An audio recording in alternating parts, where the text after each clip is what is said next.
Welcome back to the channel, everyone. So if you guys remember this is my old Ithaca Model 37 right here. Now it's been aluminized up. Looks good. I like this gray they got. Well, nonetheless, I'm gonna go ahead and pull the tape off of it, and I'm hoping to actually get this thing put together today. Now, I taped up the spots I didn't want painted, of course, and back wrapped it so the sticky side is on the outside. Doesn't affect anything else. Might have a rough spot or two in here, but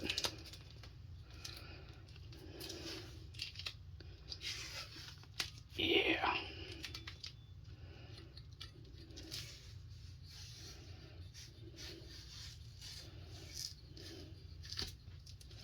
So there we are. And I originally taped up the magazine tube because I didn't want paint on it, because the slide and everything for your pump action, it slides along there. I didn't want to mess that up.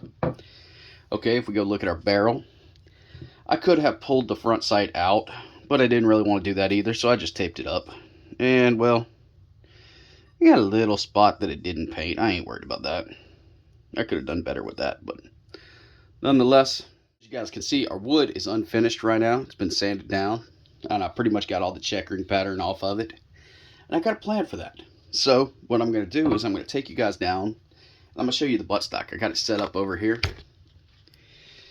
Okay, don't pay attention to my dirty shop, but here we are, set up in the X tool. This thing is one of the things I got when I did the whole hang fire tactical thing.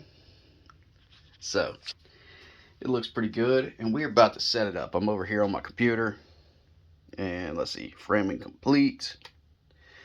And this is the design we're going with. You guys will see it better a little bit later. But get everything ready. Oh, there it is. So instead of checkering, I'm going to have this. Now, it might not be for everybody, but I like it. So we're going to start.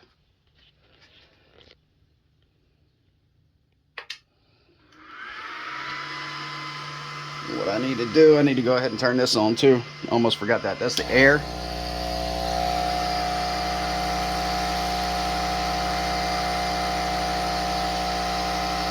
But it's just going to burn the design in. It's going to take a little while.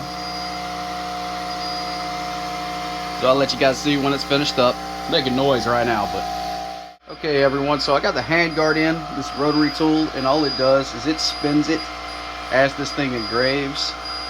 So we're going to let this roll. It's going to look pretty good when it's done. Move over to the stock real quick. Let you guys see what we did. Kind of covered up the checkering, the old checkering pattern, with just a new pattern for the most part. So these things are going to get finished, and then this gun can get thrown back together for the first time in a while. Oh yeah, but let's go back. Let you guys just check this thing out. And you see it's just rolling. So just to show everybody the final product on the handguard. There it is. I think that looks pretty cool. I'm going to take it on off of here. I've got my AC going in the background because it's hot. You guys are just going to have to deal with it.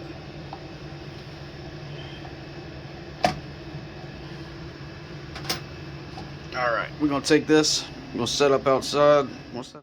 I don't know what the little spot is right there, but it's not a big deal. Okay, I'm going to set up outside, and we'll get back to this. Alright, we got a few coats of clear coat on it now. We'll probably add one more coat at least. So, I don't know how well you guys can see this, but probably add one more coat. Gonna take about 30 minutes before I can do that, but everyone, so I can't complain one bit about how this turned out. I am, of course, missing a single screw right now, so I get a replacement for that. Now, the laser engraving here, I love it. It came out, I mean, almost perfect, I think. It's not the checker pattern that was original, but I like this even better because it's my own little twist to this gun. If you guys remember, this is one of my first guns I ever got.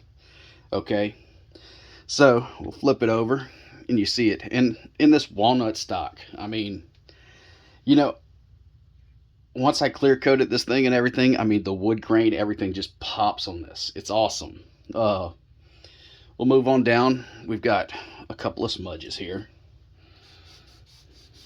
Nothing big. That wipes right off. But yeah, we used Brownell's Alumahide on it, and it works out perfect for it. Did the receiver and the barrel in this gray kind of finish here. And then we get down to the forearm, and you guys see the forearm. Yeah, I like how it came out. This one could have used probably 1 or 2 more coats of clear on it, and I may end up doing that in the future, but for now I'm good with it. Now this is 100% an Ithaca Model 37, and it being a Model 37, okay, we hold the trigger down. I don't know how well you guys can see it, but Slamfire Edition, okay? All of them were, as far as I know anyway. And it's also got a 30-inch barrel on it, so it's a goose gun. And that's originally what I bought it for, was for hunting. I'll bump everything. This is a long barrel, but you see it just doesn't end. Got a couple smudges on it. I'll have to wipe them off, but for the most part, there it is, guys. I'm going to try to pull the camera back and get a full-on view of this thing, just for you guys to see, but yeah, it's long. It is long. But there she is, a project finished. And I mean, in all honesty, I'm glad I waited this long, because I've had a few different ideas over the years, but this is what I really wanted. You see, you can still see the goose scene inside on the receiver here.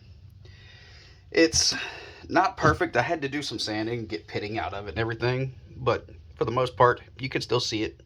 But yeah, all in all, guys, I'm happy to finally get this thing back together and looking amazing. So thanks for watching, everyone.